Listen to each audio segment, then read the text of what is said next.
ഈ ഒരു എക്സൽ ഷീറ്റിൽ പ്രോഡക്റ്റിൻ്റെ ഫ്യൂച്ചേഴ്സ് ഏതൊക്കെയാണുള്ളത് എന്നും അത് ടോട്ടൽ ഫ്യൂച്ചേഴ്സ് എത്രയാണെന്നും ഓട്ടോമാറ്റിക് കാണുന്നതായിട്ടുള്ള ഒരു എക്സലാണ്.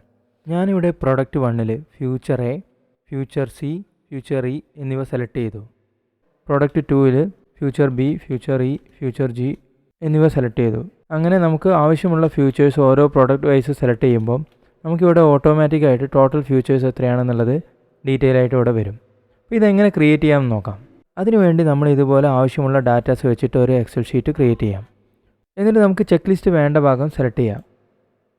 അതിനുശേഷം ഇൻസേർട്ട് ടാബിൽ കൺട്രോൾസിൽ ചെക്ക് ബോക്സ് എന്നൊരു ടൂൾ കാണാം, അത് ക്ലിക്ക് ചെയ്യാം. അപ്പോൾ ഇവിടെ നമുക്ക് ഓട്ടോമാറ്റിക് ചെക്ക് ബോക്സ് വന്നതായിട്ട് കാണാം. ഇപ്പോൾ നമ്മളിവിടെ ഒരു ചെക്ക് ബോക്സ് ടിക്ക് ചെയ്യുമ്പം ആ ഒരു സെല്ലിൽ ഇവിടെ ട്രൂ ആയിട്ട് വന്നതായിട്ട് കാണാം. അതുപോലെ ചെക്ക് ബോക്സ് ടിക്ക് ഒഴിവാക്കിയാൽ അത് ഫോൾസ് ആണ്. അപ്പോൾ നമുക്ക് ട്രൂ ആയ സെല്ലിൻ്റെ ടോട്ടൽ എടുക്കുകയാണെന്നുണ്ടെങ്കിൽ, കൗണ്ട് എടുക്കുകയാണെന്നുണ്ടെങ്കിൽ നമുക്ക് ടോട്ടൽ നമ്പർ ഓഫ് ഫ്യൂച്ചേഴ്സ് കിട്ടും. അപ്പോൾ അതിനുവേണ്ടി എന്ത് ചെയ്യാം, ഇവിടെ ടോട്ടൽ ഫ്യൂച്ചേഴ്സ് എന്നുള്ളിടത്ത് സെലക്ട് ചെയ്തിട്ട് ഈ ഒരു ഫോർമുല കൊടുക്കാം. = കൗണ്ട് ഇഫ് ബ്രാക്കറ്റ് ഓപ്പൺ ചെയ്യുക, ആവശ്യമുള്ള റേഞ്ച് സെലക്ട് ചെയ്യാം.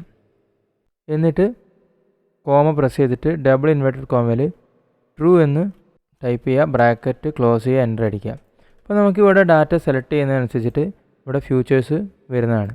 ഇനി ഈ ഫോർമുല താഴത്തോട്ട് പേസ്റ്റ് ചെയ്യാം. ഇനി നമ്മൾ സെലക്ട് ചെയ്യുന്നതിനനുസരിച്ചിട്ട് അവിടെ ഫ്യൂച്ചേഴ്സ് അപ്ഡേറ്റ് ആവുന്നതാണ്. എന്തെങ്കിലും ഡൗട്ട് ഉണ്ടെങ്കിൽ നിങ്ങൾ കമൻറ്റ് ചെയ്യാം. കൂടാതെ ഈ ചാനൽ ഒന്ന് സബ്സ്ക്രൈബ് ചെയ്തേക്കണേ.